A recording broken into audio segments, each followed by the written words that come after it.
जय हिंद साथियों, मैं सुनील रोशन स्वागत करता हूं आपके अपने YouTube channel physical education arena में। हमारी बीपीएससी की क्या बोलते हैं सैम्पल पेपर की सीरीज़ चल रही थी, जिसमें हमने 4 डे का चैलेंज कंप्लीट कर लिया है और 5th डे का भी शाम तक आपको आई थिंक मिल जाएगा, या अगर आज नहीं भी आता तो कल आ जाएगा, क्योंकि आज एक इम्पॉर्टेंट चीज़ मैंने सोचा कि बीपीएससी टीआरई 2.0 में बहुत इंपॉर्टेंट क्वेश्चन आए थे। तो बीपीएससी टीआरई 2.0 का फुल पेपर हम सॉल्व करेंगे आज, जो कि 2023 में पेपर हुआ था। इससे आपको काफ़ी आइडिया मिलेगा कि बीपीएससी के फिजिकल एजुकेशन में किस प्रकार के, किस टाइप के, किन टॉपिक से रिलेटेड क्वेश्चन आते हैं, और जो मैं सैम्पल पेपर सीरीज चला रहा हूँ उससे रिलेटेड ये क्वेश्चन मैच खा रहे हैं या नहीं। ओके, तो जो भी साथी इस चैनल पर नए होंगे प्लीज़ चैनल को सब्सक्राइब करिए, क्योंकि देखा मैंने एनालिटिक्स में मैक्सिमम लोग वीडियो को देख रहे हैं बट सब्सक्राइब नहीं कर रहे हैं। सब्सक्राइब करने में क्या ही जाता है, जब मैं फ्री में पढ़ा रहा हूँ तो आपको फ्री में पढ़ भी रहे हो आप फ्री में आराम से अच्छे से। तो एक छोटा सा क्लिक करने में पता नहीं आप लोग को क्या दिक्कत हो जाती है जैसे नोटों की बारिश हो जाएगी सुनील सर के ऊपर। ठीक है, तो कोशिश करिए, सब्सक्राइब करिए, कोशिश क्या सब्सक्राइब करना ही करना है सभी को। ओके, सभी लोग चैनल को सब्सक्राइब करेंगे, और अगर मेरी मेहनत पसंद आ रही तो सब्सक्राइब करिए, ज़बरदस्ती मेरे कहने पे मत करिए। ठीक है, चलिए देर नहीं करेंगे, इस पूरे पेपर को हम सॉल्व करेंगे। ओके, थोड़ा इसको सेट कर लें ताकि आपको अच्छे से विजिबल हो सके चीज़। हाँ जी, दिख रहा है सही से, क्लियर। चलो हाय, पहले क्वेश्चन की बात करेंगे साथियों। ठीक है, देखो क्वेश्चंस बहुत इंपॉर्टेंट होंगे इसमें, इसलिए वीडियो में लास्ट तक बने रहिए। ओके, पूरा देखिए, लास्ट तक बने रहिए, क्योंकि कंप्लीट देखेंगे तभी चीज़ें समझ में आएंगी। पहले क्वेश्चन की हम बात करेंगे। पहला क्वेश्चन है, फर्स्ट क्वेश्चन आपका क्या कह रहा है साथियों, what is the full form of NCTE. NCTE का फुल फॉर्म क्या है प्यारे साथियों। ठीक है, मैंने आपसे कई बार वीडियोस में इन सब चीज़ों का जिक्र किया है, थ्योरी क्लास में भी बताया कि यहाँ से क्वेश्चन पूछे ही जाते हैं। देखो 2.2 बीपीएससी टीआरई, और ये यूपीटीसीटी फिजिकल एजुकेशन के लिए भी बहुत इंपॉर्टेंट पेपर होने वाला है। इनफैक्ट मैं कहूँगा फिजिकल एजुकेशन का जितने भी ऑल ओवर इंडिया में पेपर होते हैं, एग्ज़ाम होते हैं, ये क्वेश्चन पेपर उन हर एग्ज़ाम के लिए बहुत यूज़फुल और बहुत बेनिफिशियल होने वाला है, इसलिए इस पेपर के लिए सभी कनेक्ट होंगे। ठीक है, so what is the full form of NCTE, क्या होगा, national council for technical education, national council for teacher education, national committee for technical education, more than one of the above और none of the above. चलिए बताइए, एक important question है, question number 1, NCTE क्या होगा सही जवाब, national council for teacher education. बिल्कुल, अगर आपने आंसर बी दिया तो आप बिल्कुल सही हैं। एनसीटीई का फुल फॉर्म होता है national council for teacher education या एजुकेशन। और आपको एक और चीज़ ध्यान में रखनी है, देखो कुछ फुल फॉर्म्स है जो आपको पता होने चाहिए। ठीक है, जैसे एक आपका हो गया एनसीटीई का, तो अभी हो ही गया। एक आपसे एनसीईआरटी का पूछ सकता है, एक आपसे यूजीसी का पूछ सकता है, फिर नैक का पूछ सकता है। ओके, और इस टाइप की जो ऑर्गेनाइजेशंस हैं, संस्थाएं हैं, इनसे आपसे सवाल पूछे जा सकते हैं। तो इनके फुल फॉर्म्स को भी आपको रिमाइंड रखना है अपने पेपर के लिए। ठीक है, चलिए अगले क्वेश्चन की बात करूंगा, क्वेश्चन नंबर 2, दूसरा सवाल क्या कह रहा है, क्वेश्चन नंबर 2 आपसे, विच one is a research oriented course in physical education. Physical education में रिसर्च ओरिएंटेटेड कोर्स कौन सा है, अनुसंधान से संबंधित फिजिकल एजुकेशन का कौन सा कोर्स है इनमें से, ये आपको बताना है। अनुसंधान बेस्ड जो कोर्स होते हैं अनुसंधान के लिए, रिसर्च के लिए, उससे रिलेटेड इनमें से कोर्सेज कौन से हैं, MPhil, PhD in physical education, PDF in physical education, more than one of the above, और नन ऑफ द अबव। चलिए बताइए कि इंपॉर्टेंट क्वेश्चन है। क्वेश्चन नंबर 2 क्या होगा इसका करेक्ट आंसर साथियों? क्वेश्चन नंबर 2 का करेक्ट आंसर का होगा, इसको उठाना बेटा, बताइए आप लोग फटाफट, सभी के आंसर आने चाहिए। क्वेश्चन नंबर 2 का क्या होगा?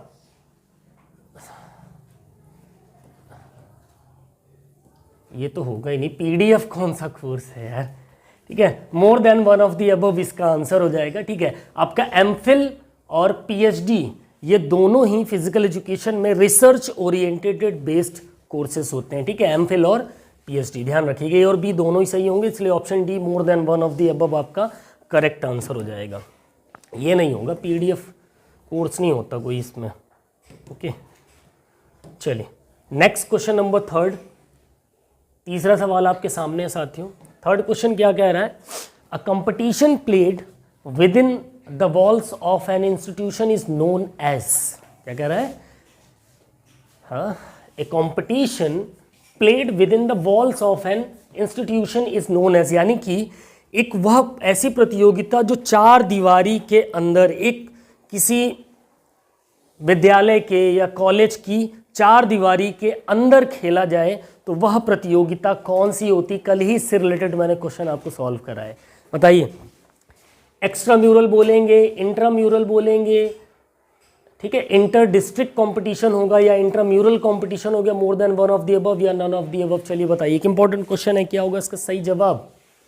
सभी के आंसर आने चाहिए बिल्कुल। अगर आप जाते हैं किसके साथ? इंट्राम्यूरल कंपटीशन, ये चार दीवारी के अंदर खेले जाते हैं, इंट्राम्यूरल कंपटीशन। ऑप्शन सी यहाँ पर आपका करेक्ट आंसर हो जाएगा क्वेश्चन नंबर 3 का। फिर आपसे एक्स्ट्राम्यूरल पूछ लेगा अगर, तो एक्स्ट्राम्यूरल अलग अलग कॉलेज, अलग अलग यूनिवर्सिटीज़, डिग्री कॉलेज या इंटर डिग्रीज जैसी कंपटीशन होती हैं, उसमें एक्स्ट्राम्यूरल कंपटीशन वो कहलाता है। इन दोनों से रिलेटेड 100% आपसे कोई ना कोई एक क्वेश्चन आपके TRE 4.0 में ज़रूर आएगा साथियों, ठीक है। एक मोस्ट इंपॉर्टेंट टॉपिक है, इस टॉपिक को आप मेंशन कर लीजिए। यहाँ से TRE 4.0 में 110% क्वेश्चन आएंगे। एक्स्ट्राम्यूरल, इंट्राम्यूरल या और भी जितने डिफरेंट टाइप्स के कॉम्पिटिशन्स हैं उनसे पूछ सकता है आपसे, ठीक है। चलिए क्वेश्चन नंबर 4, चौथा सवाल क्या कह रहा है भैया? चौथा सवाल आपसे कह रहा है, the ministry of youth affairs and sports, the government of India launch the Khelo India programme इन, ठीक है। देखो, खेलो इंडिया प्रोग्राम लॉन्च किया गया किसके द्वारा? Ministry of youth affairs and sports. एक क्वेश्चन यहीं से बन जाता है, आपसे पूछ सकता है खेलो इंडिया प्रोग्राम किसके द्वारा लॉन्च किया गया? तो आपको ध्यान रखना है ministry of youth affairs and sports, ठीक है, के द्वारा यह प्रोग्राम लॉन्च किया गया, खेलो इंडिया प्रोग्राम। अब कब लॉन्च किया गया ये आपके ऑप्शंस में दे रखे हैं, 2014-15, 2015-16, 2017-18, मोर than one of the above और नन ऑफ द अबव। चलिए बताइए क्वेश्चन नंबर 4 का करेक्ट आंसर क्या होगा? Which one is the correct answer of question number 4? तो कब लॉन्च किया भैया गया? कब लॉन्च किया गया खेलो इंडिया प्रोग्राम? कब किया गया? 2017-18 के साथ आप जाते तो आप बिल्कुल करेक्ट हैं। 2017-18 में ministry of youth affairs and sports के द्वारा खेलो इंडिया प्रोग्राम को लॉन्च किया गया, गवर्नमेंट ऑफ इंडिया ने। नेक्स्ट क्वेश्चन नंबर 5, पांचवा सवाल क्या कह रहा है भैया? एक इंपॉर्टेंट क्वेश्चन है, मोस्ट इंपॉर्टेंट क्वेश्चन, ध्यान रखिएगा। विच of the following football tournament is played on knockout basis? इनमें से वो कौन सा फुटबॉल टूर्नामेंट है जो नॉकआउट बेसिस पे खेला जाता है? ठीक है, Santosh trophy, hero league, Indian super league, more than one of the above और नन ऑफ द अबव। चलिए बताइए, एक इंपॉर्टेंट क्वेश्चन है, ऐसा कौन सा फुटबॉल का टूर्नामेंट है साथियों जो नॉकआउट बेसिस पे खेला जाता है? नॉकआउट बेसिस पे खेला जाता है, ओके बताइए। बहुत ही फेमस प्रतियोगिता सीनियर फुटबॉल चैंपियनशिप होती है वो इंडिया के अंदर, बताइए कौन सी होगी? बिल्कुल आप ऑप्शन ए के साथ जाते तो आप बिल्कुल सही है, संतोष ट्रॉफी। ओके, संतोष ट्रॉफी सीनियर नेशनल भी कहलाता है ये नॉकआउट बेसिस पे खेला जाता है। नाउ क्वेश्चन नंबर 6, छठा क्वेश्चन एक इंपॉर्टेंट क्वेश्चन है आपके सामने, क्या कह रहा है? How many verticals are there in the Khelo India program. Khelo India program में कितने वर्टिकल्स होते हैं? 10, 11, 12, एक से अधिक, या फिर एक इनमें से कोई भी नहीं। चलिए बताइए कि इंपॉर्टेंट क्वेश्चन है, how many verticals are there in Khelo India programs. Khelo India programs के अंदर कितने वर्टिकल्स होते हैं साथियों? खेलो इंडिया प्रोग्राम से आपको 100% 4 से 5 क्वेश्चन देखने को मिलेंगे बीपीएससी टीआरई 4.0 में। और मैं खेलो इंडिया प्रोग्राम से रिलेटेड, खेलो इंडिया यूनिवर्सिटी गेम्स, खेलो इंडिया जितने भी इसके खेलो इंडिया से रिलेटेड है उनकी एक अच्छी सी क्लास में आप लोग के लिए ला दूंगा, जिससे आपका सारा कॉन्सेप्ट उसमें क्लियर हो जाएगा। ओके, चलिए इसका आंसर क्या होगा जल्दी से बताएंगे फटाफट। क्या होगा? 12 वर्टिकल्स होते हैं साथियों। कितने वर्टिकल्स होते हैं? अगर आप ऑप्शन सी के साथ जाएंगे तो आप बिल्कुल करेक्ट हैं। So 12 verticals are there in the Khelo India program. Okay, 12 verticals होते हैं। अगले सवाल पे नेक्स्ट क्वेश्चन क्या कह रहा है? एक important question, the new Olympic motto now reads in Latin as. क्या कह रहा है? ध्यान समझिएगा।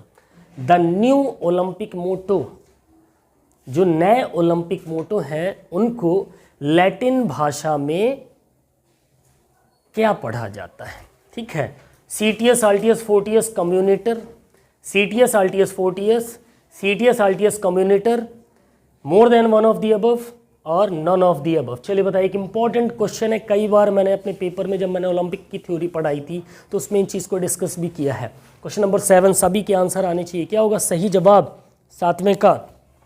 बिल्कुल option A is the correct answer. CTS, RTS, FORTS and कम्युनिटर, या इसको हम कम्यूनस भी कह सकते हैं, कभी कभी कम्यूनस भी हो सकता है, आपको दे। ठीक है, CTS देखो, कम्यूनस या कम्युनिटर का मतलब होता है टुगेदर। ये भी आपसे पूछ सकता है, टुगेदर यानी एक साथ। और ये मोटो किसने दिया था? H लगा लेना यहाँ पे, थॉमस बैक ने, जो कि ओलंपिक इंटरनेशनल ओलंपिक कमेटी की क्या है? प्रेसिडेंट हैं, IOC के प्रेसिडेंट। ओके, और CTS का मतलब क्या होता है ये भी आपसे पूछ लेगा। चलो बताइए, CTS, RTS और FORTS। देखो RTS का मतलब होता है अधिक ऊंचा, CTS का मतलब होता है क्या?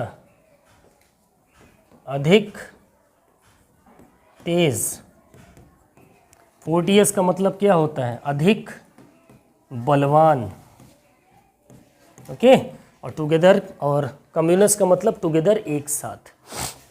ठीक, तो ये चीज़ों को आपको ध्यान में रखना है, काफ़ी इंपॉर्टेंट पॉइंट्स हैं, यहाँ से सवाल आपसे अक्सर पूछे जाते हैं साथियों। ठीक, अगले इस क्वेश्चन की तरफ चलेंगे। क्वेश्चन नंबर 8, 8वां सवाल। क्या कह रहा है भैया 8वां क्वेश्चन आपसे? चलिए, इंपॉर्टेंट क्वेश्चन 8वां सवाल एक मोस्ट इंपॉर्टेंट क्वेश्चन है। ठीक है, most important question, question number 8। क्या कह रहा है? Baron Pierre de Coubertin is considered as the father of, कल ही पढ़ाया था। बैरन पियरे डी कुबर्टिन किसके जन्मदाता कहे जाते हैं? एंशियंट ओलंपिक गेम्स यानी कि प्राचीन ओलंपिक के, मॉडर्न ओलंपिक गेम्स यानी कि आधुनिक ओलंपिक के। ठीक है, एंशियंट मॉडर्न ओलंपिक गेम्स आधुनिक और मॉडर्न दोनों के कहे जाते हैं, या उपरोक्त में से एक से अधिक जवाब होगा, या उपरोक्त में से कोई भी नहीं। चलो बताओ, question number 8, which one is the correct answer of question number 8? क्या होगा राधना, बताओ? आधुनिक Olympic, very good. So Baron Pierre de Coubertin is considered as the father of modern Olympic games, या आधुनिक ओलंपिक खेल के पिता या जनक कहे जाते हैं। ओके, ध्यान रखिएगा। अगला सवाल है, नेक्स्ट क्वेश्चन पे चलेंगे। Now question number 9। 9वां क्वेश्चन क्या कह रहा है? The ancient Olympic games were organised in the honour of the father of the Greek gods and goddess. बहुत बढ़िया सवाल है। चलो, क्या कह रहा है? जो प्राचीन ओलंपिक खेल होते थे, ठीक है, वे किसके सम्मान में मनाए जाते थे? बताओ, एरेस के और हेपेस्टस के, ज्यूस के, मोर than one of the above या नन ऑफ द अबव? कौन बताएगा इसका आंसर मेरी क्लास से, यहाँ से? बताओ काजल, क्या होगा इसका सही जवाब? Juice, very good. तो ऑप्शन सी, क्लास 8th के बच्चे हैं, ठीक है, आप लोग के चलते इनकी भी मेमोरी बहुत अच्छी और स्ट्रांग हो रही है, सारी क्लासेस फॉलो करते हैं ये, आप भी पढ़ते हैं, ये भी पढ़ते हैं, ठीक है। So the ancient Olympic games were organised in the honour of Zeus, the father of the Greek gods and goddess, ठीक है, ध्यान रखिएगा, इंपॉर्टेंट क्वेश्चन है। नाउ क्वेश्चन नंबर 10, 10वां सवाल क्या कह रहा है? The Olympic flag was created under the guidance of Baron Pierre de Coubertin in the year। Baron Pierre de Coubertin की निगरानी में, उनकी गाइडेंस में या उनकी हेल्प में ओलंपिक फ्लैग को बनाया गया। कब बनाया गया, किस साल बनाया गया, ये है सवाल आपका, ठीक है। 1915, 1916, 1917, more than one of the above, और option E none of the above. पहले तो आप एक पॉइंट ये जान लो, आपसे पूछा जा सकता है कि ओलंपिक फ्लैग जब बनाया जा रहा था तो किसकी निगरानी में बनाया गया, किसकी गाइडेंस में बनाया गया? तो किसकी गाइडेंस बनाया गया? बैरन पियरे डी कुबर्टिन के। किस ईयर बनाया गया, ये आपको सही जवाब देना। क्वेश्चन नंबर 10 का करेक्ट आंसर क्या होगा भैया, बताइए क्या होगा?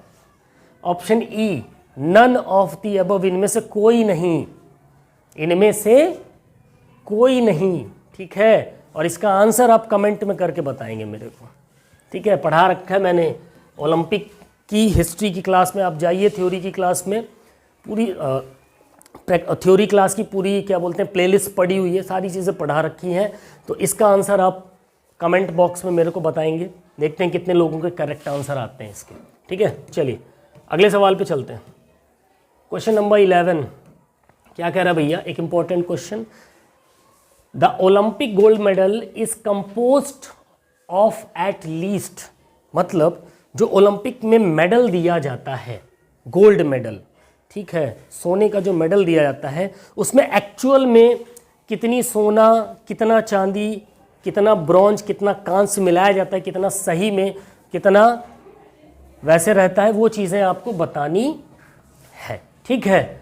सो चलो, कितना कितना दिया है? 90.5% चांदी होती है, plated with 4 gram of gold, या 91.5% ऑफ सिल्वर, जिसमें 5 ग्राम का गोल्ड की परत होती है, या 92.5 ग्राम चांदी जिसके ऊपर 6 ग्राम सोना चढ़ा हुआ होता है, या फिर उपरोक्त में से एक से अधिक, या उपरोक्त में से कोई भी नहीं। चलिए बताइए, एक इंपॉर्टेंट क्वेश्चन है, क्वेश्चन नंबर 11, इसका करेक्ट आंसर क्या होगा 11वें क्वेश्चन का? कितना होता है? तो पहली चीज़ तो आप ये जानो कि ओलंपिक में जो गोल्ड मेडल होता है वो एक्चुअल में बना होता है किस चीज़ का? सिल्वर का, चांदी का, ठीक है। किसका बना होता है? चांदी का बना होता है, जिस पे 6 ग्राम सोने की परत चढ़ाई जाती है। कितने की? 6 ग्राम, जिसमें चांदी कितनी होती है? 92.5% चांदी होती है, सिल्वर होती है, जिसपे 6 ग्राम सोने की परत चढ़ाई जाती है साथियों। ओके, इंपॉर्टेंट क्वेश्चन देखिए, इस टाइप के क्वेश्चन भी आपसे पुटअप होंगे। ओके, अगले सवाल पे चलते हैं। नेक्स्ट क्वेश्चन नंबर 12, 12वां सवाल आपसे क्या कह रहा है प्यारे साथियों? काहे खिसक रिया है? 12th question, the first president of the Indian Olympic association IOA was, IOA के जो पहले प्रेसिडेंट थे, अध्यक्ष थे, वो कौन थे? Dorabji Tata, AG Noehren, Baron Pierre de Coubertin, more than one of the above, of none of the above. पढ़ा रखा है मैंने। पहले अध्यक्ष IOA के कौन थे? फटाफट से सभी के आंसर आने चाहिए, सभी के, बिल्कुल। अगर आप जाते हैं ऑप्शन ए के साथ तो आप बिल्कुल करेक्ट है, दोराबजी टाटा। दोराबजी टाटा जो थे वो पहले प्रेसिडेंट थे इंडियन ओलंपिक एसोसिएशन के। और अभी कौन प्रेसिडेंट है इंडियन ओलंपिक एसोसिएशन की? कौन है प्रेसिडेंट? PT उषा? कोई बदल तो नहीं गया? PT उषा है करंट प्रेसिडेंट भी देख के चलना है आपको। ठीक है। नेक्स्ट क्वेश्चन नंबर 3, चलो योगा से है, योगा से ही होगा, आप लोग का सिलेक्शन भी योगा से ही होगा, कुछ क्वेश्चन योगा से आते हैं। ठीक है, क्या कह रहा है भैया, yoga means the unification of which of the following aspects human being. ठीक है, योगा का मतलब है following aspects of human being, unification of which of the following, मतलब कौन कौन से योगा की वजह से कौन कौन सी चीज़ें एक इंसान के अंदर एक साथ क्रिएट करता है या उसकी बिल्डअप करता है, उसको योगा कहते हैं। अब चलिए बताइए, physical, mental, intellectual and spiritual, more than one of the above और नन ऑफ द अबव। ठीक है, शारीरिक, मानसिक, इंटेलेक्चुअल एंड स्पिरिचुअल, आध्यात्मिक, बताइए क्या होगा करेक्ट आंसर। क्वेश्चन नंबर 13 का सही जवाब क्या होगा साथियों, क्या होगा, बिल्कुल मोर than one of the above, option D के साथ आप जाते तो बिल्कुल करेक्ट है भाई। आपका फिजिकल एंड मेंटल होता है, दोनों ही होता है। ठीक है, स्पिरिचुअल भी होता है ये। ठीक है, more than one of the above हो जाएगा। अगला सवाल है क्वेश्चन नंबर 14, क्या कह रहा है भैया, analyst the life style related diseases. Life style related diseases यानी जो आपकी आम जिंदगी है, आप अपनी आम जिंदगी में जिस तरीके से जी रहे हो उससे रिलेटेड कौन से रोग होते हैं। ठीक है, obesity and diabetes, asthma, hypertension and back pain, more than one of the above और नन ऑफ द अबव। चलिए बताइए, ओबेसिटी यानी स्थूलता। ठीक है, क्वेश्चन नंबर 14 एक इंपॉर्टेंट क्वेश्चन है, क्या होगा इसका सही जवाब, जल्दी से बताएंगे। बिल्कुल ऑप्शन डी के साथ आप जाते हैं, आप बिल्कुल सही है, more than one of the above. भाई obesity and diabetes lifestyle related disease है, ज़्यादा खाओगे, बहुत फास्ट फूड खाओगे तो क्या होगा, शरीर स्थूल हो जाएगा, मोटा हो जाएगा। ठीक है, जिससे डायबिटीज़ भी होगी और स्थूलता भी आएगी। अस्थमा की प्रॉब्लम भी होती है।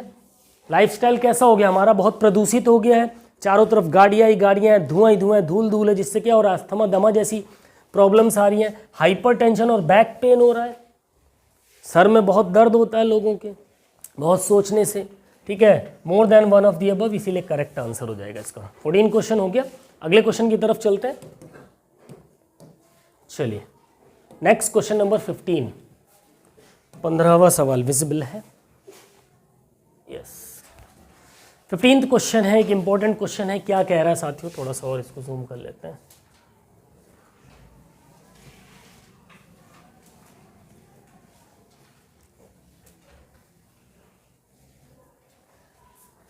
चलिए question number 15, which day is celebrated as the international yoga day. एक इंपॉर्टेंट क्वेश्चन, किस दिन विश्व योगा दिवस मनाया जाता है, इसका जवाब भी मुझे इसी क्लास से चाहिए। कौन देगा, 20 जून, 21 जून, 23 जून, एक से अधिक या एक में से कोई नहीं। विश्व योगा दिवस कब मनाया जाता है, 21 जून, वेरी गुड। कब मनाया जाता है, 21 जून, 21 जून को मनाया जाता है। क्वेश्चन नंबर 15 का करेक्ट आंसर हो जाएगा साथियों। ठीक है, ऑप्शन बी, 21 जून को मनाया जाता है। अच्छा, इसकी शुरुआत किसने की थी, पता है किसी को, किसके द्वारा ये विश्व योगा दिवस मनाना संभव हो पाया? भारत के प्रधानमंत्री, यशस्वी प्रधानमंत्री श्री नरेंद्र मोदी जी के प्रयास के द्वारा योगा को विश्व वर्ल्ड लेवल पे फेमस किया गया। ठीक है, चलिए अगला क्वेश्चन नंबर 16, क्या कह रहा भैया, which of the following is the benefit of doing asanas on regular basis. अगर आप रोज लगातार योगा के आसन कर रहे हो तो आपको क्या फायदे होंगे? इंक्रीज फ्लेक्सिबिलिटी, आपकी क्या बोलते हैं उसका, लचीलापन बढ़ेगा शरीर का। इम्प्रूव एब्डोमिनल स्ट्रेंथ, आपके पेट के आसपास की जो पावर है वो बढ़ेगी। इम्प्रूव फोकस, आपका फोकस ध्यान बढ़ेगा। मोर than one of the above और नॉन ऑफ द अबव। चलिए बताइए, एक इंपॉर्टेंट क्वेश्चन है, काफ़ी आसान सा सवाल है, अच्छे से पढ़ेंगे तो इसका आंसर आप आराम से दे सकते हो। तो 16वें क्वेश्चन का करेक्ट आंसर क्या होगा? बिल्कुल, अगर आप जाते हो ऑप्शन डी के साथ तो आप बिल्कुल करेक्ट हैं। ऑप्शन ए, बी, सी तीनों इसमें ही सही होंगे। ठीक है, now next question, question number 17। 17वां क्वेश्चन आपसे क्या कह रहा है प्यारे साथियों? Out of the following which one is not Ashtanga yoga? इनमें से कौन सा अष्टांग योग का पार्ट नहीं है पूछा है। ध्यान रखिएगा, नॉट लिखा है, नहीं है। ठीक है, नौली, नेति, क्या ये नौली, नेति, धोती, ठीक है, या उपरोक्त में से एक से अधिक या उपरोक्त में से कोई भी नहीं। धोती भी होता है योगा में, देखा तुम लोगों ने? पतला सा, बहुत पतला सा कपड़ा, तो मार्किन वाला कपड़ा देखा है? पतला सा होता है ना, एक वाइट कलर का, उससे भी पतला एक सॉफ्ट कपड़ा होता है कॉटन का, उसको रोल करके मुंह के अंदर बत्ती बना के पूरा डाल देते। पूरी धोती होती लंबी, जितनी साड़ी उतना लंबा होता है। धीरे धीरे उसको पूरा यहाँ तक गले तक ले जाते हैं अंदर, फिर धीरे धीरे उसको क्या करते हैं तो बाहर निकालते, तो सारा जो कचड़ा होता है, बलगम होता है, क्या होता है, पूरा साफ हो जाता है। ये योगा की ही प्रक्रिया है। पूरा कंप्लीट योगा बस की नहीं है भाई किसी के, बहुत खतरनाक होते हैं। तो बताइए क्वेश्चन नंबर 17 का करेक्ट आंसर क्या हो जाएगा? सभी के आंसर आने चाहिए। कौन सा है जो अष्टांग योग का पार्ट नहीं है भाई साहब? अष्टांग योग का पार्ट नहीं है। 17वें क्वेश्चन का करेक्ट आंसर कौन सा नहीं है भाई? नौली भी है, धोती भी है, नेति आपका नहीं है। ठीक है, तो ऑप्शन बी आपका करेक्ट आंसर हो जाएगा यहाँ से। नेति जो है वो अष्टांग योग का पार्ट नहीं है साथियों। अगले सवाल पे चलते हैं, क्वेश्चन नंबर 18। एक इंपॉर्टेंट क्वेश्चन है 18वां। ठीक है, a hereditary condition marked by progressive weakening and wasting of the muscles is called as. A hereditary condition marked by progressive weakening wasting of the muscle is called. ठीक है, अगर आनुवांशिक condition के कारण आपकी मसल्स जो है वो लगातार क्या हो रही हैं, वीक हो रही हैं, कमज़ोर हो रही हैं, तो किसकी वजह से, तो उसे क्या कहेंगे? ऑस्टिज्म कहेंगे, सेरेब्रल पल्सी कहेंगे, मस्कुलर डिस्ट्रॉफी कहेंगे, या फिर more than one of the above और नन ऑफ द अबव। चलिए बताइए क्वेश्चन नंबर 18 का करेक्ट आंसर क्या होगा साथियों? क्या होना चाहिए? बिल्कुल, जब हेरिडिटरी इफेक्ट या उसकी कंडीशन के कारण आपकी मसल्स लगातार वीक हो रही हो तो वो मसल डिस्ट्रॉफी कहलाता है। ठीक है, ऑप्शन सी के साथ आप जाएंगे तो आप बिल्कुल सही है, मस्कुलर डिस्ट्रॉफी। अगले सवाल पे चलते हैं, क्वेश्चन नंबर 19। 19वां सवाल आपसे क्या कह रहा है प्यारे साथियों? What is the full form of एपेंस? एपेंस with reference to physical education. Physical education के रेफरेंस में एपेंस का फुल फॉर्म क्या होगा साथियों? Adapted Physical Education National Standards, American Physical Education National Standards, Asian Physical Education National Standards, more than one of the above और none of the above। एक most important question है साथियों, क्या होगा इसका सही जवाब? फटाफट से बताएंगे। क्वेश्चन नंबर 19 का करेक्ट आंसर क्या होगा? तो एपेंस का फुल फॉर्म क्या होगा? बिल्कुल आप ऑप्शन ए के साथ जाते हैं, बिल्कुल करेक्ट होंगे। Adapted Physical Education National Standards, that is APENS। अगले सवाल पे चलेंगे हम। चलिए क्वेश्चन नंबर 20 क्या कह रहा है? The first special Olympic games were held in 1968 at. पहले जो स्पेशल ओलंपिक हुए थे वो 1968 में हुए। पहले तो ये पॉइंट आपको ध्यान में रखना है। आपसे सवाल अगर पूछ ले कि पहले स्पेशल ओलंपिक कब खेले गए थे, तो 1900 विशिष्ट ओलंपिक, स्पेशल ओलंपिक 1968 में खेले गए। लेकिन कहाँ पे खेले गए ये पूछ लिया, पेरिस, न्यूयॉर्क, वॉशिंगटन डीसी, या फिर उपरोक्त में से एक से अधिक या उपरोक्त में से कोई भी नहीं। चलिए फटाफट से बताएंगे क्वेश्चन नंबर 20 का करेक्ट आंसर क्या होगा साथियों? 20वें क्वेश्चन का कहाँ खेले गए थे फर्स्ट स्पेशल ओलंपिक गेम्स? अगर आप जाते हैं ऑप्शन ई के साथ तो आप बिल्कुल करेक्ट हैं, नन ऑफ दी अबव, इनमें से कोई नहीं। आप कमेंट करके बताइएगा कहाँ पे खेले गए थे जो फर्स्ट स्पेशल ओलंपिक गेम्स थे। ठीक है, वो कहाँ पे खेले गए थे? 1968 में। चलिए अगले सवाल पे चलते हैं। Spirit in motion is motto of, important question. Spirit in motion is a motto of, ठीक है, स्पिरिट इन मोशन। किसका मोटो है? स्पेशल ओलंपिक भारत का, या डीफली ओलंपिक्स का, पैरा ओलंपिक्स का, मोर than one of the above, या नन ऑफ द अबव? चलिए बताइए, क्वेश्चन नंबर 21 का करेक्ट आंसर क्या होगा? बिल्कुल, अगर आप जाते हैं किसके साथ, ऑप्शन सी के साथ, पैरा ओलंपिक गेम्स, ठीक है। पैरा ओलंपिक गेम्स का मोटो क्या है? Spirit in motion. Next question क्या कह रहा है अगला? Question number 22, important question. The professional who works along with CWSN, parents, teachers, other school personal and members of the community in helping them become effective members of community is, ठीक है, एक ऐसा professional आदमी है, ठीक है, या इंसान है जो काम करता है किसके साथ? CWSN, पेरेंट्स के साथ, टीचर्स के साथ, और भी जितने स्कूल के पर्सनल मेंबर्स हैं, ठीक है, उनकी कम्युनिटी को मदद करता है, ठीक है, ठीक है, ताकि effective members of the community. तो वो जो कम्युनिटी को हेल्प कर रहा है, मदद कर रहा है, उसका कौन वो कम्युनिटी का इफेक्टिव मेंबर, वो क्या कहलाता है?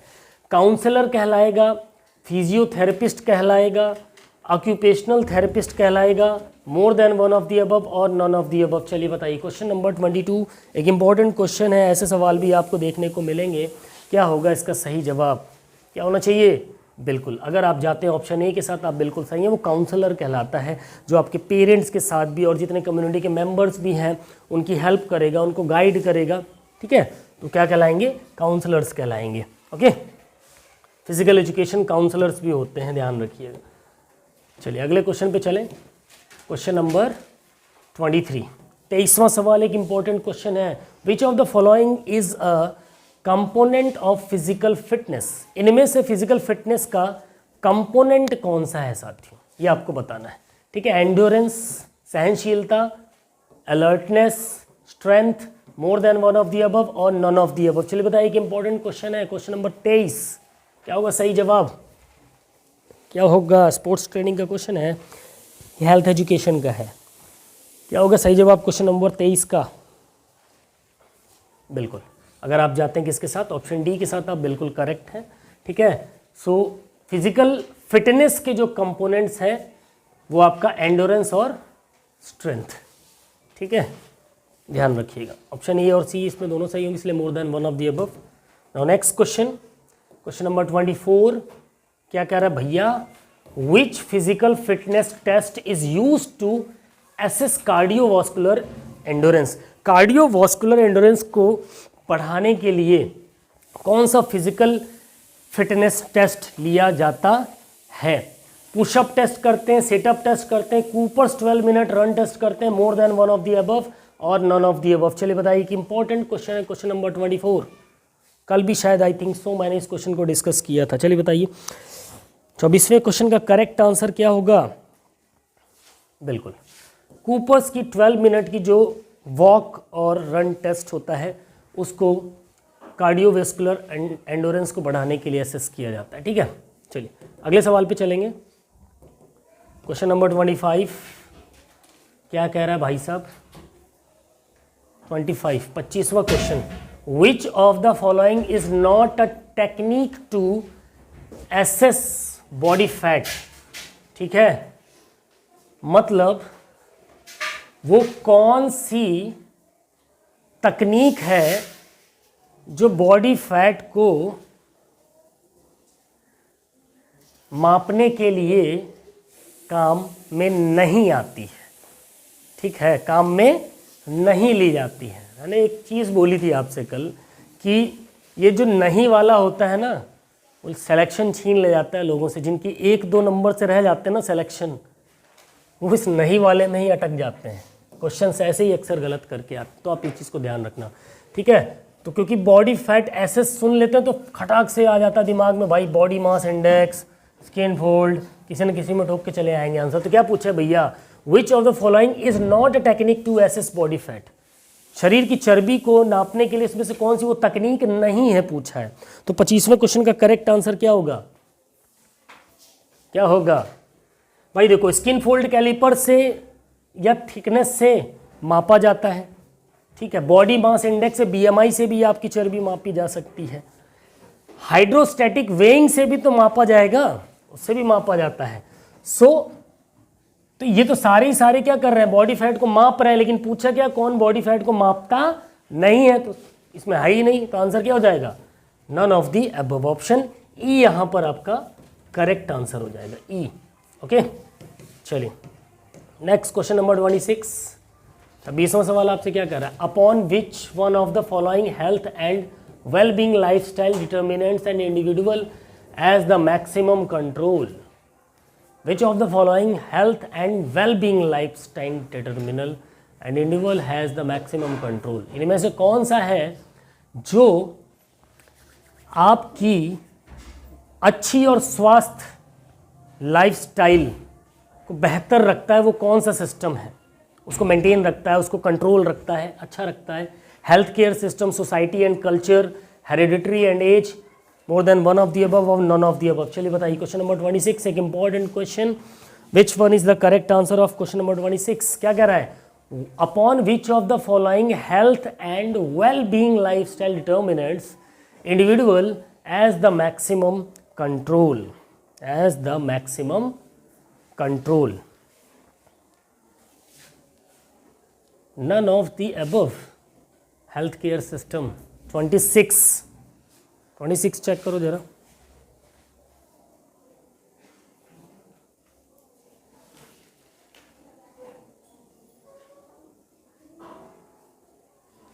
चलिए सही है, नन ऑफ दी अबव होगा, इनमें से कोई नहीं, ठीक है। चलिए आगे बढ़ते हैं।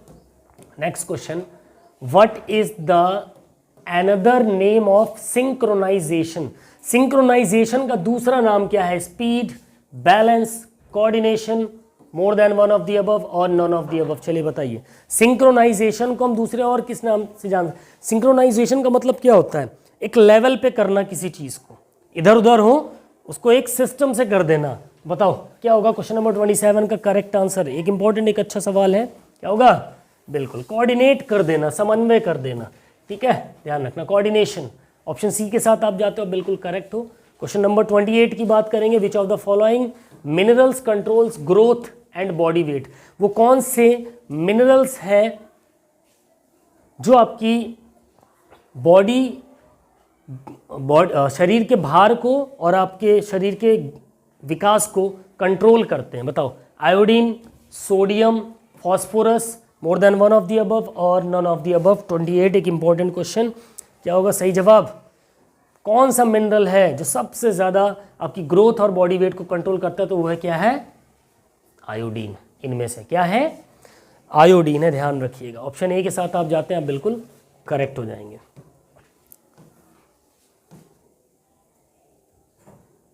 29वां सवाल क्या कह रहा है भैया? Proteins after digestion are converted into, पाचन के बाद प्रोटीन जो होता है वो किस में बदल जाता है? कार्बोहाइड्रेट में, अमीनो एसिड्स में, स्मॉल ग्लोब्यूल्स में, more than one of the above और नॉन ऑफ द अबव। चलिए बताइए, क्वेश्चन नंबर 29 एक इंपॉर्टेंट क्वेश्चन है, क्या होगा इसका सही जवाब? प्रोटीन जो है वो पचने के बाद किस में कन्वर्ट हो जाता है? जब पच जाता है तो किस में कन्वर्ट हो जाता है? बिल्कुल, अगर आप जाते हैं ऑप्शन बी के साथ, आप बिल्कुल करेक्ट है, अमीनो एसिड्स में बदल जाता है पचने के बाद प्रोटीन। 30वां सवाल क्या कर रहा है? WHR इज कैलकुलेटेड बाई, ठीक है, फुल फॉर्म है इसका, चलो बताओ फुल फॉर्म बताना WHR का। Multiplying waist by hip measurement, अच्छा हाँ, इसका फॉर्मूला बताना WHR का, ठीक है। वेस्ट हिप रेशियो कैसे कैलकुलेट करते हैं? Multiplying waist by hip measurement, hip के मेजरमेंट और मतलब आपकी कमर और आपके कुल्हे को गुणा कर देते हैं, उसके मेजरमेंट को नाप के। Adding hip by waist measurement, आपके जो कमर का मेजरमेंट माप आया होगा उसको आपके कूल्हे के मेजरमेंट से ऐड करेंगे।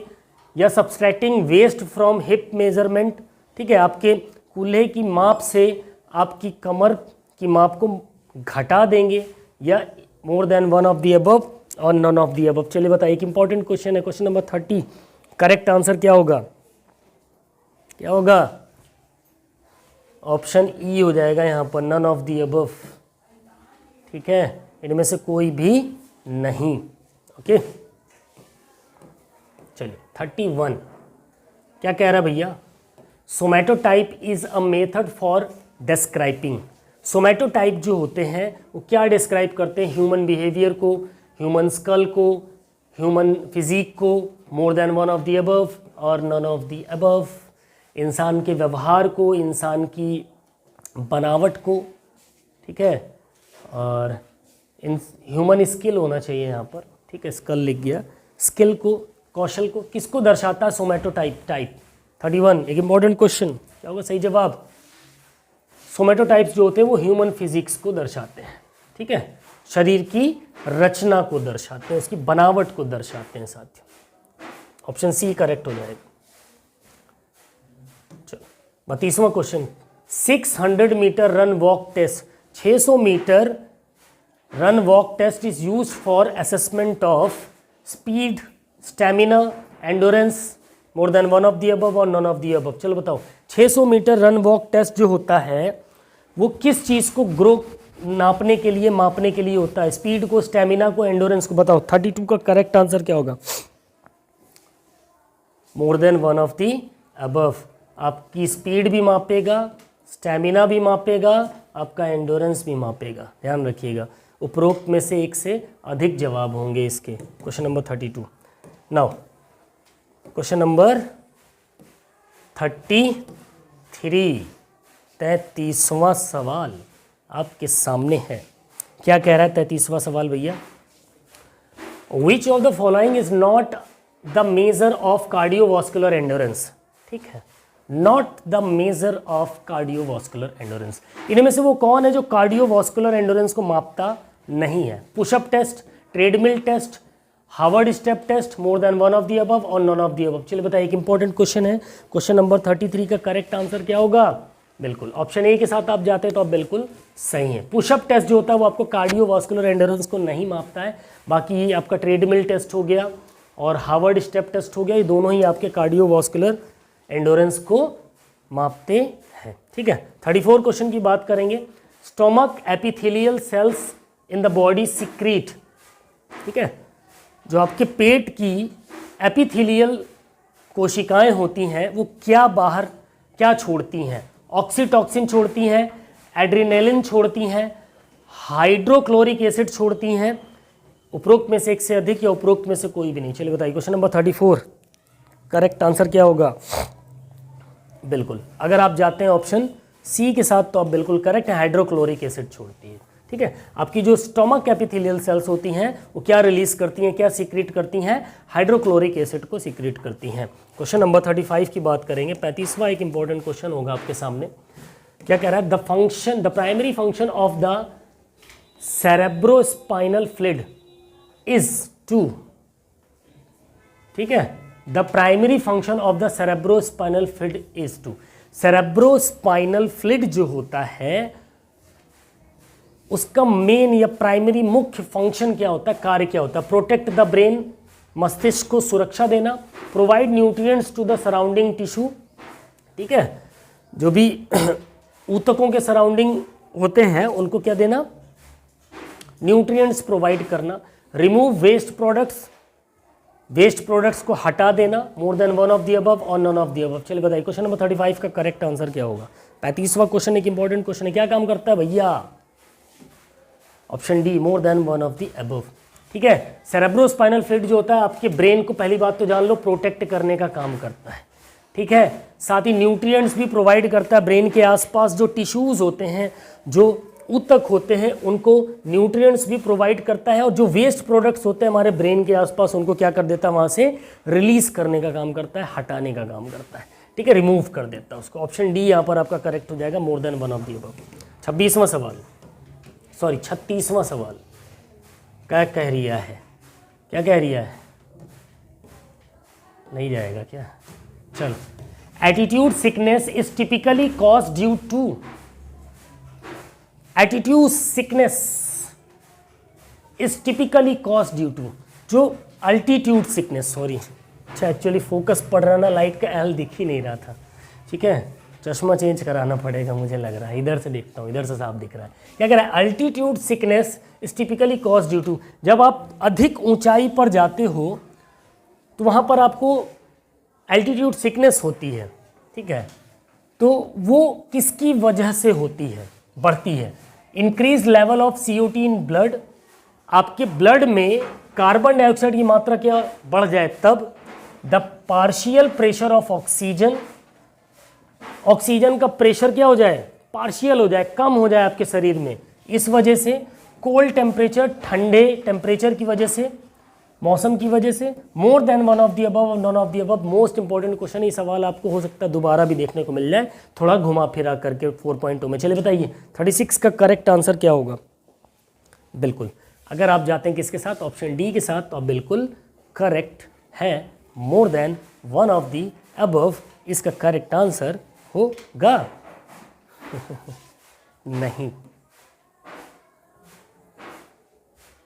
Altitude sickness, increase level of CO2 in blood, कोई मतलब नहीं है इसका। The partial pressure of oxygen, option B यहाँ पर आपका करेक्ट हो जाएगा 36 का, ठीक है। आप the partial pressure of oxygen, ठीक है, आपके ऑक्सीजन का जो प्रेशर है वो क्या हो जाए, पार्शियल हो जाए, कम हो जाए, ठीक है, प्रेशर लेवल क्या हो जाता है, कम हो जाता है, जिसकी वजह से अल्टीट्यूड सिकनेस होती है। 36 का करेक्ट आंसर जो होगा वो होगा ऑप्शन बी। ओके, 37 क्वेश्चन क्या कह रहा है भैया, the lungs are protected by, हमारे जो फेफड़े होते हैं वो किससे सुरक्षित होते हैं, स्टर्नम से, रिब केस से, बैकबोन से, more than one of the above और none of the above. Sternum जो हमारी यहाँ वाली हड्डी होती बीच की, पसलियों के बीच, उससे सुरक्षा होता है फेफड़ों का। रिब केज जो पसलियों का पिंजड़ा होता है हमारा, उससे सुरक्षित होता है। बैकबोन हमारी जो कमर की हड्डी होती है उससे सुरक्षित होता है, या एक से अधिक, या कोई नहीं। चलो बताओ, एक इंपॉर्टेंट क्वेश्चन है, क्वेश्चन नंबर 37, करेक्ट आंसर क्या होगा भाई साहब, क्या होगा। अब ये बीच में हड्डी है तो ये तो कोई काम कर ही नहीं रही है, जो मेन सुरक्षा कौन दे रही है, हमारी पसलियां दे रही, तो रिब केस से। ऑप्शन बी यहाँ पर आपका करेक्ट आंसर हो जाएगा। क्या बोलते हैं इसको, रिब केज, हिंदी में क्या बोलते हैं, पसली पंजर जो भी हो बताइएगा आप, ठीक है। चलो कहाँ थे आप, 38 पे आते हैं। 38वां सवाल क्या कह रहा है, intercostal muscle are attach to, जो इंटरकोस्टल मसल्स होती हैं वो किसके साथ कनेक्ट होती हैं, पसलियों से, रिब से, डायफ्राम से हमारे कनेक्ट होती हैं, एब्डोमेन, पेट से कनेक्ट होती हैं, more than one of the above या नॉन ऑफ द अबव। चलिए बताइए, इंपॉर्टेंट क्वेश्चन है 38, क्या होगा सही जवाब भैया, क्या होगा, हमारे रिब्स के साथ कनेक्ट होते हैं, ठीक है। जो इंटरकोस्टल मसल्स होती हैं, मांसपेशियां होती हैं, वो किससे कनेक्ट होती हैं, हमारी रिब्स के साथ, पसलियों के साथ कनेक्ट होती है। 39वां क्वेश्चन अगर आप देखोगे, अ फ्लेक्सर मसल क्या, कहाँ पे होती है, जो फ्लेक्सर मांसपेशियां होती कहाँ पर होती है, एक्सटेंड्स अ लिम्ब, अच्छा, कहाँ से कहाँ तक क्या क्या काम करती हैं, ओके। फ्लेक्सर मसल क्या करती हैं, क्या काम करती हैं, लिम्स को एक्सटेंड करती हैं, बढ़ाती हैं, moves a limb towards the mid line, ठीक है, आपके लिम्ब को मिड लाइन की तरफ करती हैं, decrease the angle at a joint, joint का जो एंगल होता है उसको डिक्रीज करने का काम करती है, more than one of the above and none of the above. चलिए बताइए, कि इंपॉर्टेंट क्वेश्चन है, क्वेश्चन नंबर 39 का करेक्ट आंसर क्या होगा, 39, which one is the correct answer of question number 39, क्या काम करती है भैया, ऑप्शन सी के साथ जाओगे, बिल्कुल सही हो, decrease the angle at a joint, ठीक है, ज्वाइंट के पास का एंगल डिक्रीज करती है।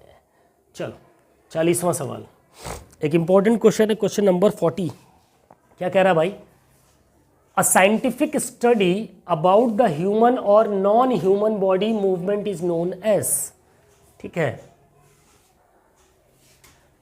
ह्यूमन और non human movement, body movement जो होती है उसकी जो साइंटिफिक स्टडी होती है वो क्या कहलाती है? काइंसोलॉजी कहलाती है, एनाटॉमी कहलाती है, फिजियोलॉजी कहलाती है, एक से अधिक या एक से कम, या कोई भी नहीं? चलो बताओ 40वें क्वेश्चन का करेक्ट आंसर क्या होगा?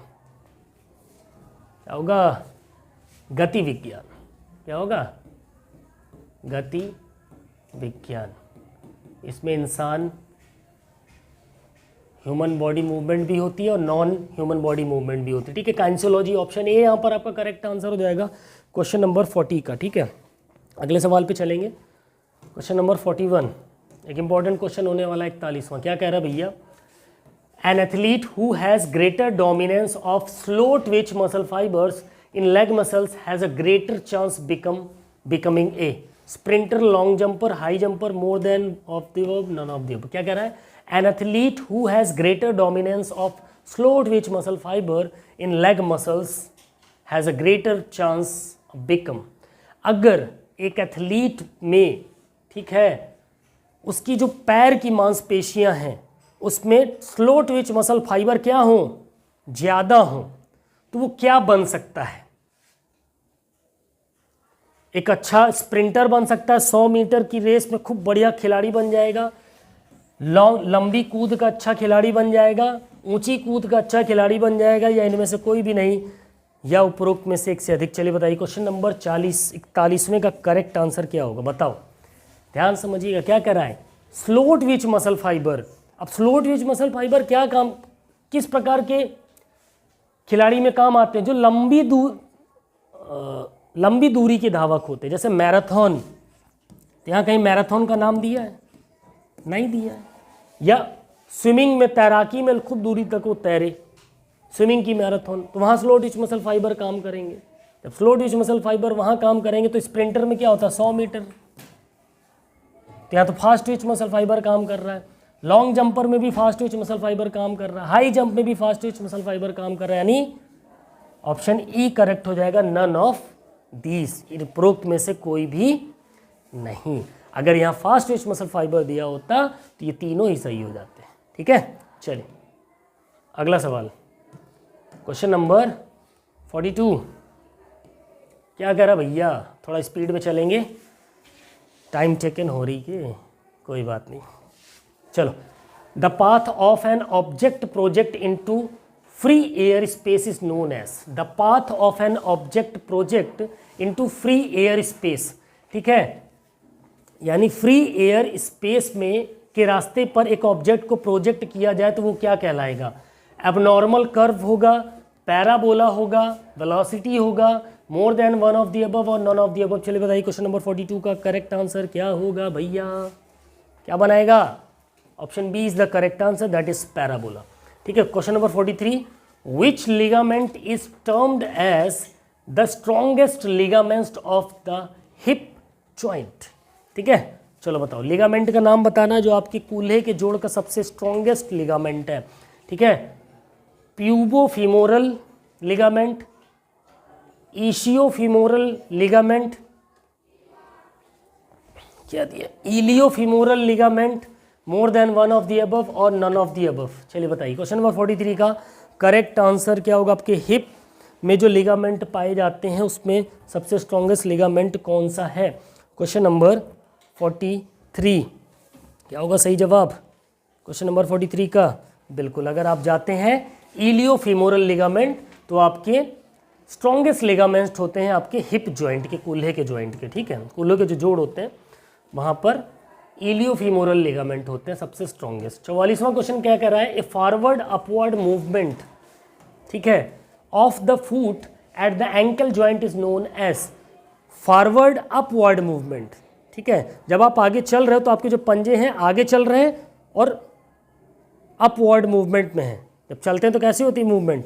ऐसे ऐसे ऐसे ऐसे चलते हैं ना हमारे पैर, जब चलते हैं हम सिंपल, तो वो मूवमेंट क्या कहलाती है? उस डॉर्सीफ्लेक्शन, उसमें जो एंकल का जॉइंट है उस चलते वक्त उसमें एंकल के जॉइंट में, आपके टखने के जॉइंट में किस प्रकार का मूवमेंट होता है वो क्या कहलाता है? Dorsiflexion, plantar flexion, inversion, more than one of the above और नॉन ऑफ द अबव। चलिए बताइए, एक इंपॉर्टेंट क्वेश्चन है, क्वेश्चन नंबर 44, करेक्ट आंसर क्या होगा साथियों? क्या होगा?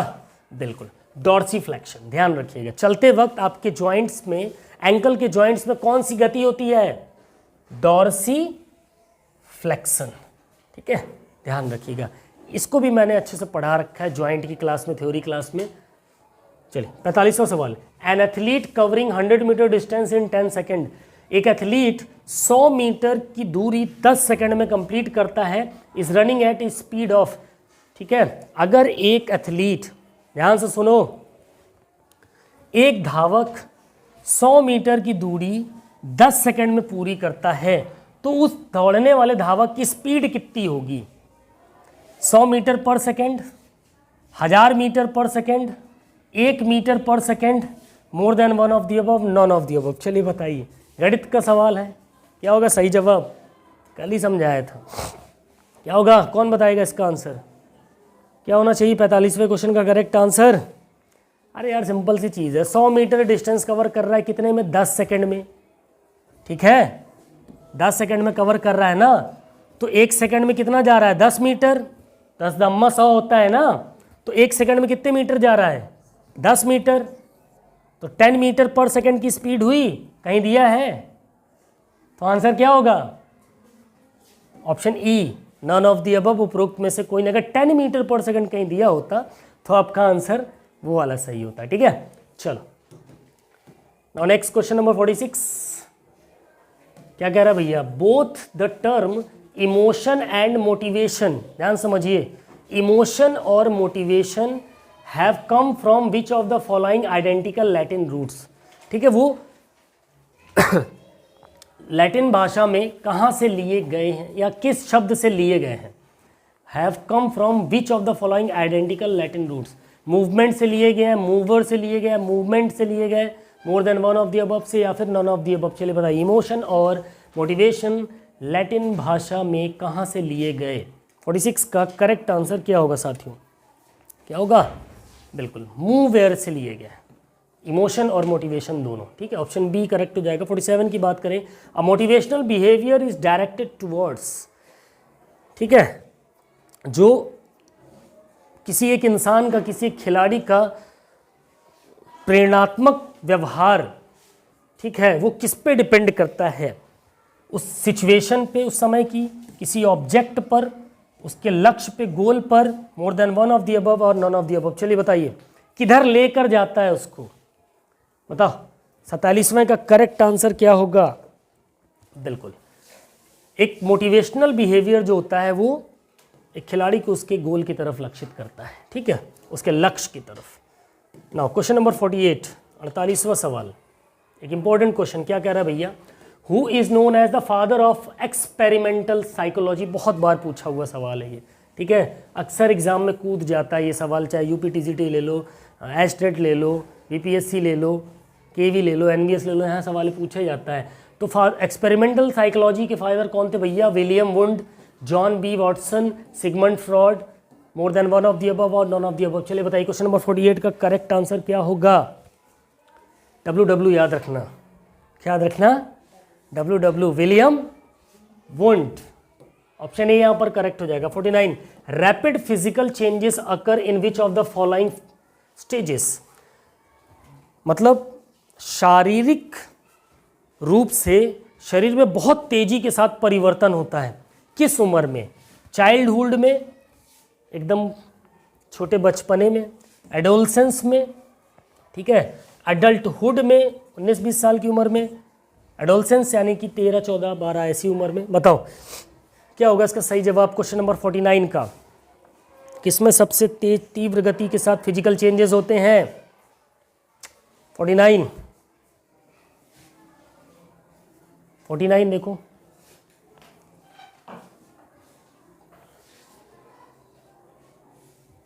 none of the above, childhood, adolescence, adulthood, more than one of the above. Rapid physical changes occurs in which of the following stages? Physical changes जो होते हैं वो आपके चाइल्डहुड में नहीं होते, एडोलसेंस में नहीं होते, एडल्टहुड में भी नहीं होते, ठीक है, 3 एज में होते हैं मैक्सिमम, ज़्यादातर 10-11, जो उस क्या बोलते हैं उसको, नाम नहीं याद आ रहा, कोई बात नहीं, कमेंट करके बताइएगा आपको, आप लोग, ठीक है भाई, मुझे नहीं याद आ रहा, आपको तो याद आ रहा होगा।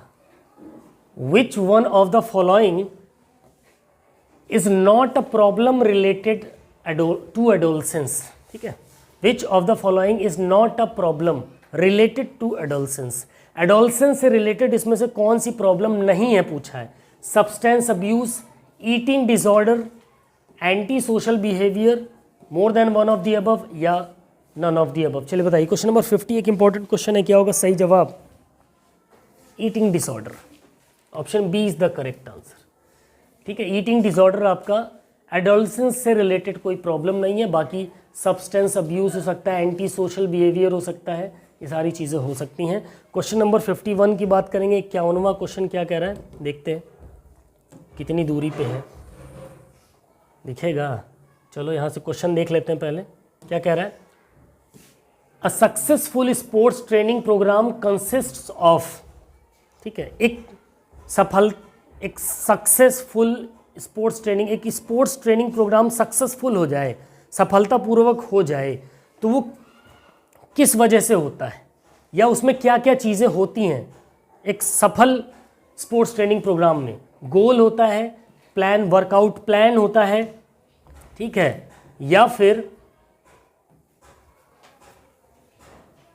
Maintaining year round fitness, more than one of the above या फिर नन ऑफ द अबव। चलिए बताइए क्वेश्चन नंबर 51 का करेक्ट आंसर क्या होगा साथियों। 51वें क्वेश्चन का करेक्ट आंसर क्या होगा? बिल्कुल option D, more than one of the above. Maintaining year round fitness, भाई उसकी सालाना की जो फिटनेस है उसको मेंटेन किया जाएगा, साथ ही वर्कआउट को प्लान किया जाएगा प्रॉपर तरीके से, और एक लक्ष्य निर्धारित फिजिकल एजुकेशन ट्रेनिंग प्रोग्राम होना चाहिए, ठीक है। इसकी वजह से क्या होता है, एक सक्सेसफुल स्पोर्ट्स ट्रेनिंग प्रोग्राम में कन्वर्ट हो जाता है, ठीक है। चलिए 52 क्वेश्चन की तरफ चलेंगे। 52वां क्वेश्चन आपसे क्या कह रहा है, क्या कह रहा है? To avoid psychological and physical boredom changes the methods of training so that the plateau is not reach during training session. This refers to the principle of duration, specificity, variety, more than one of the above और none of the above. चलिए बताइए question number 52 का correct answer क्या होगा? That is variety, ठीक है। To avoid physiological, psychological and physical boredom. Physical boredom और psychological boredom को क्या करें, अवॉइड कर दें। Change the methods of training so that the plateau is not reach during training session. Training session के दौरान जो पठार है वो क्या हो रहा है, नहीं पहुंच पा रहा है, जो पठार है नहीं पहुंच पा रहा है ट्रेनिंग मेथड को चेंज करके, क्योंकि उसमें ढेर सारी वैरायटी डाल दी इस वजह से, और क्या, ट्रेनिंग सेशन की, ठीक है। चलिए हिंदी होता तो और अच्छे से समझ में आता आपको, चलिए कोई बात नहीं। Question number 53, a systematic planning of athletic और फिजिकल ट्रेनिंग इज कॉल्ड। एक सिस्टमेटिक प्लानिंग ऑफ एथलेटिक और फिजिकल ट्रेनिंग इज कॉल्ड, ठीक है। एथलेटिक और फिजिकल ट्रेनिंग जो होती है उसको अगर सिस्टमेटिक प्लानिंग के तहत करें तो क्या कहलाएगी? Periodization, specificity, frequency, more than one of the above और none of the above. Important question है। क्वेश्चन नंबर 53 का करेक्ट आंसर क्या होगा, जल्दी से बताएंगे। 53वें क्वेश्चन का करेक्ट आंसर क्या होगा? बिल्कुल पीरियडाइजेशन, उस ट्रेनिंग का क्या हो गया, पीरियडाइजेशन हो गया, ठीक है। 54, warming up is performed to generate heat energy, मतलब warming up is perform to, जो हम वार्म अप करते हैं किस लिए करते हैं, generate heat in the body, शरीर को गर्माने के लिए। Increase oxygen supply to the muscles, मांसपेशियों में ऑक्सीजन की सप्लाई बढ़ाने के लिए। डिक्रीज मेटाबॉलिक रेट, चयापचय रेट को, दर को क्या कर दे, कम करने के लिए। मोर than one of the above और नॉन ऑफ द अबव। चलिए बताइए क्वेश्चन नंबर 54 एक इंपॉर्टेंट क्वेश्चन है, क्या होगा करेक्ट आंसर? बिल्कुल अगर आप जाते हैं ऑप्शन डी के साथ तो आप बिल्कुल सही हैं, ठीक है।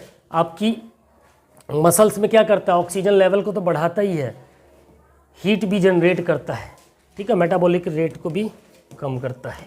चलो 55 क्या होगा? The word anti doping agency Wada is formed in the year.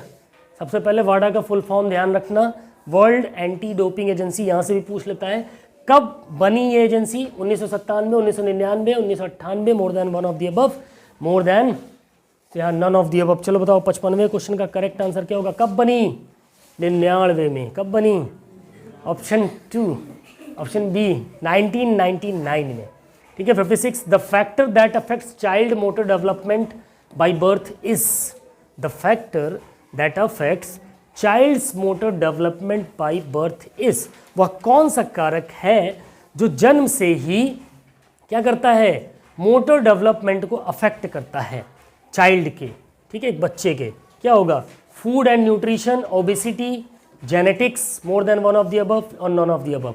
स्थूलता, खान पान, पोषण या फिर जेनेटिक्स। क्या होगा इसका सही जवाब क्वेश्चन नंबर 56 का? बिल्कुल, अगर आप जाते हो ऑप्शन सी के साथ तो आप बिल्कुल करेक्ट है, that is genetics. Okay, genetics जो होता है वो बाय बर्थ होता है, ध्यान रखिएगा। अगला सवाल 57, क्या कह रहा है भैया?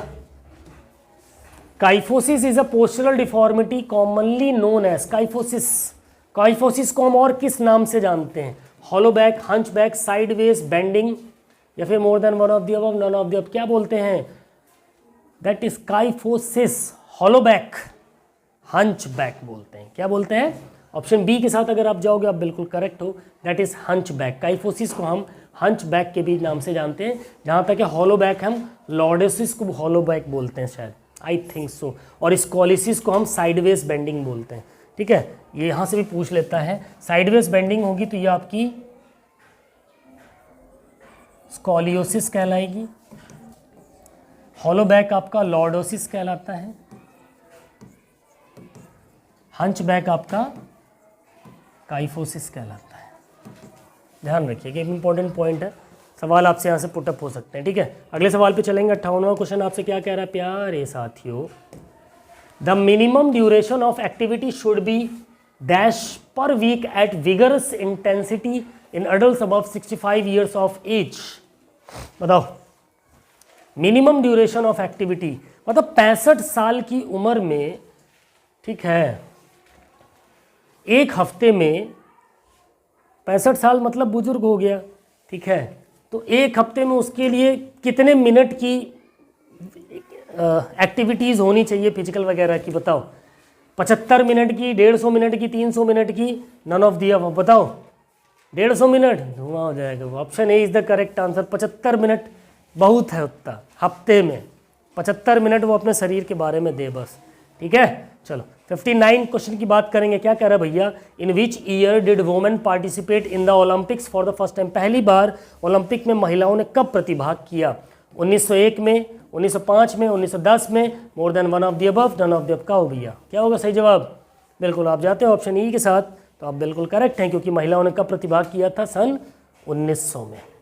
ध्यान रखिएगा, ओलंपिक में महिलाओं ने कब प्रतिभाग करना शुरू किया था? 1900 में। यहाँ पर कहीं 1900 है नहीं, इसलिए उपरोक्त में से कोई भी नहीं इसका आंसर हो जाएगा। अगले सवाल पे चलते हैं, क्वेश्चन नंबर 60। क्या कह रहा है 60वां क्वेश्चन? क्वेश्चन समझ लीजिए, ऑप्शंस नीचे मिलेंगे। In which Olympic games Saina Nehwal won the bronze medal for Indian badminton? भारतीय बैडमिंटन के लिए, भारत के लिए बैडमिंटन खेल में साइना नेहवाल, सानिया नहीं, साइना नेहवाल ने ब्रॉन्ज मेडल कब जीता भैया? चलो बताओ, बतावा। किस ओलंपिक में जीता था? 2000 के सिडनी ओलंपिक में, 2008 के बीजिंग ओलंपिक में, 2012 के लंदन ओलंपिक में।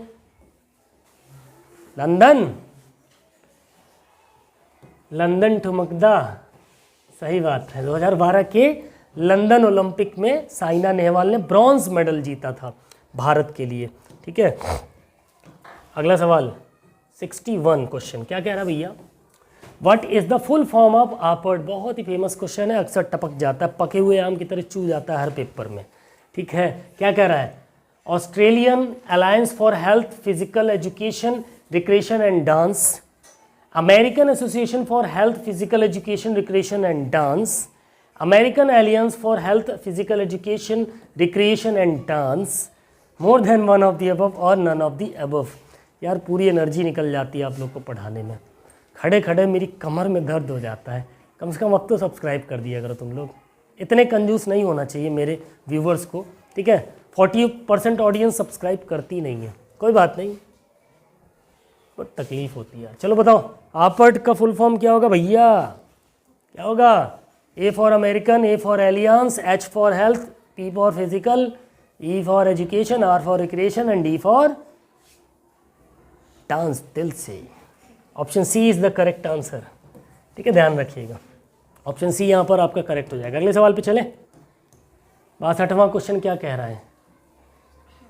चलो, क्या लिखा है? एक में ही कर दिया इस पे। द पार्शी, अरे रुको, हाँ, the partial curl up is test for. ठीक है, पार्शियल कर्लअप किस चीज़ के टेस्ट के लिए होता है? लेग स्ट्रेंथ एंड एंडोरेंस के लिए, एब्डोमिनल स्ट्रेंथ एंड एंडोरेंस के लिए, एजिलिटी एंड स्पीड के लिए, या फिर उपरोक्त में से कोई नहीं, या फिर उपरोक्त में से कोई भी नहीं। बताओ क्या होगा? बिल्कुल, अगर आप जाते हो ऑप्शन बी के साथ तो आप बिल्कुल सही हो। पार्शियल कर्लअप जो होती है आपकी एब्डोमिनल स्ट्रेंथ और एंडोरेंस को बढ़ाने के लिए होती है। Okay, now question number 63, what is the weight of medicine ball for girls in medicine ball put? ठीक है, जो लड़कियों जो मेडिसिन बॉल थ्रो करती हैं उसके लिए उस मेडिसिन बॉल का वजन कितना होना चाहिए भैया? 2 किलो, 3 किलो, 4 किलो, एक से अधिक, एक से कोई, इनमें से कोई नहीं। बताओ, बतावा, कमेंट करके आंसर दीजिएगा, क्योंकि इसका आंसर है नन ऑफ द अबव। ठीक है, ध्यान रखिएगा। गर्ल्स का पूछा है कितना होना चाहिए वजन? 1 किलो। कमेंट करके बताइएगा कितने किलो होता है। चलो अगला क्या कह रहा है? To determine VO2 max which of the following is required. मैंने क्या बोला था आपसे? क्वेश्चंस तो मैं करा रहा हूँ ना BPSC TRE 2 का। इससे पहले मैंने 4 दिन BPSC के 30 क्वेश्चन कराए। पेपर उठा के देख लेना, इससे रिलेटेड 10-12 टॉपिक मैंने क्लियर करा रखे, 5-5-10 क्वेश्चन बिल्कुल इसी पैटर्न पे। ठीक है, उसके बावजूद अगर आप लोग को लगता है कि हाँ सुनील रोशन सर अच्छे से नहीं चीज़ों को कवरअप करा रहे हैं, तो भैया जय राम जी की, हम तो चलेंगे जैसे चल रहे हैं।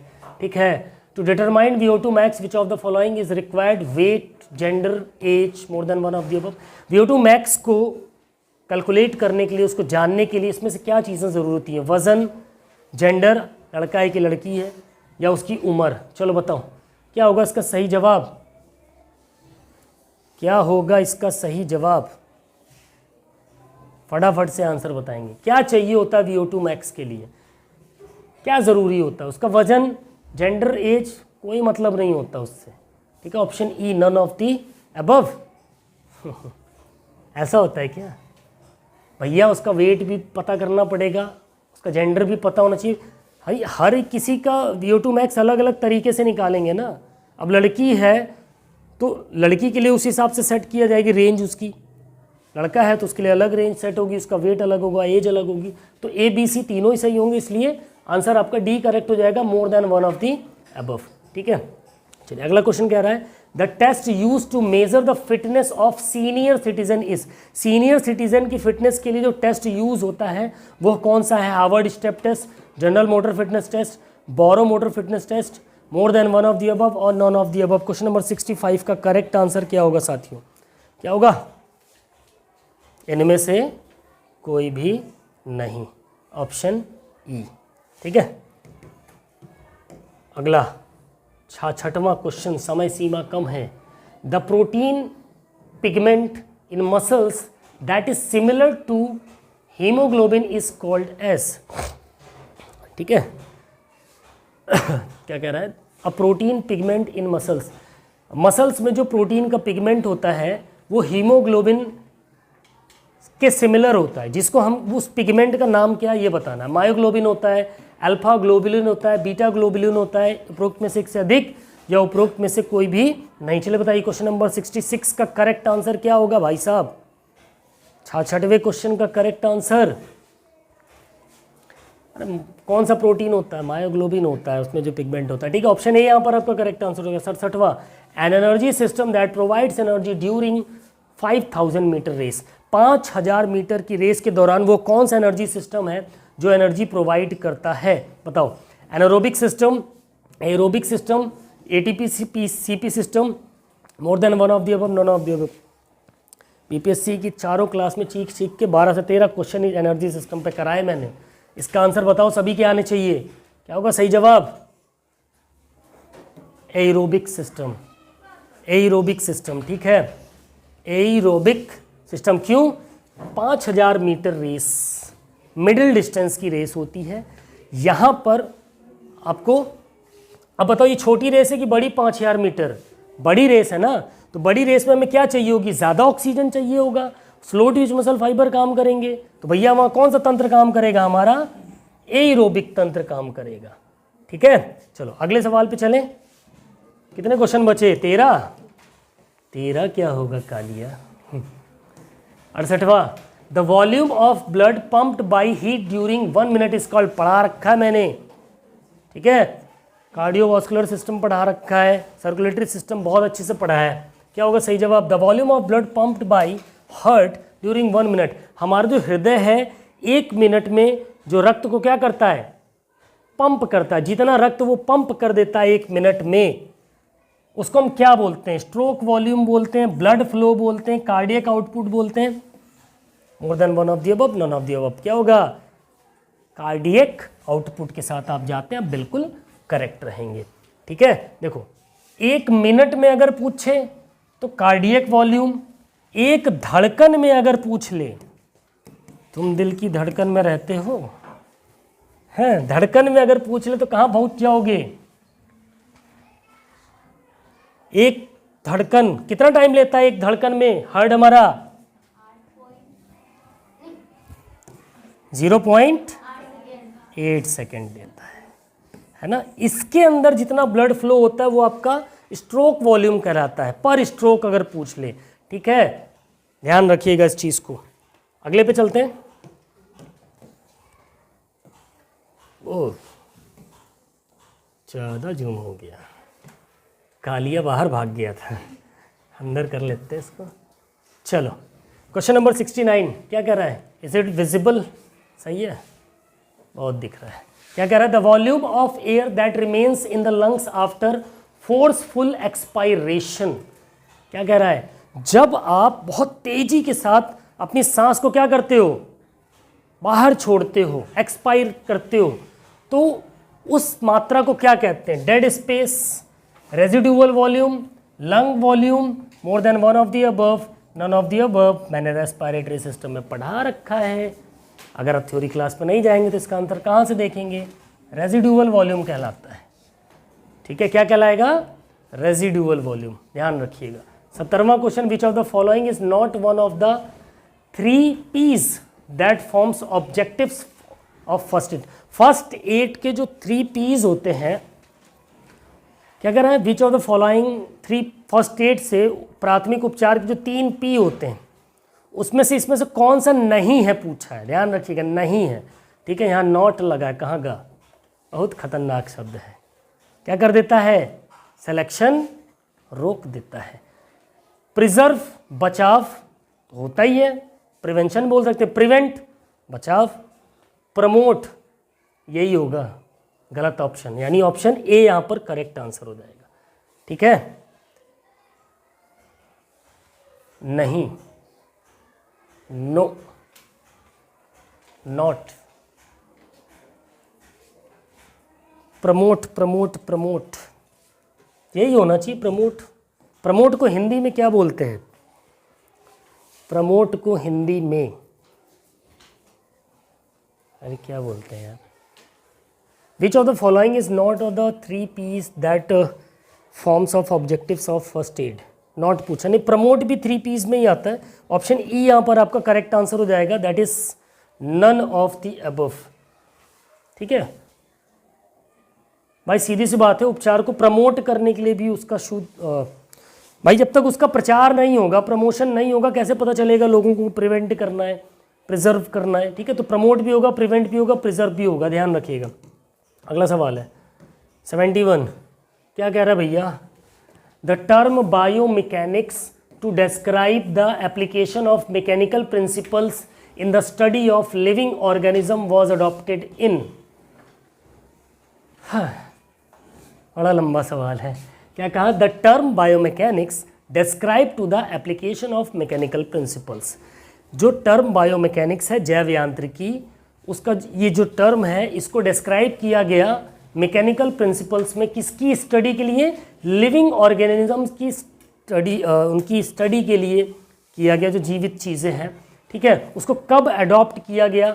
अर्ली 1970s में, लेट 1970s में, 1970 more than one of the above या none of the? Early 1970s यानी 1970 से पहले या 1970 के बाद?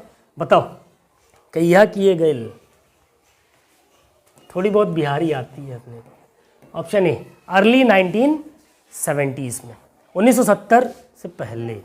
शिट, सॉरी दोस्तों, थोड़ा सा डिस्टर्बेंस हुआ क्योंकि यहाँ पर ट्रांसफार्मर का फ्यूज ही उड़ गया है। अक्सर हो जाता है कभी कभी। कोई नहीं, 9 क्वेश्चन बचे थे, उनको मैं अगली क्लास में मैं ऐड कर दूंगा, ठीक है। सो अगर मेरी मेहनत पसंद आई हो, आपको क्वेश्चंस, आपको फिजिकल एजुकेशन एरिना चैनल पर अगर आपको अच्छे कंटेंट मिल रहे हो तो प्लीज़ चैनल को लाइक, सब्सक्राइब, शेयर ज़रूर करें और हमें सपोर्ट करने के लिए चैनल का ज्वाइन बटन ज़रूर परचेज़ करें। सो मिलते हैं अपनी नेक्स्ट क्लास में, तब तक ले बाय बाय, टेक केयर, जय हिंद, वंदे मातरम, फिजिकल एजुकेशन जिंदाबाद।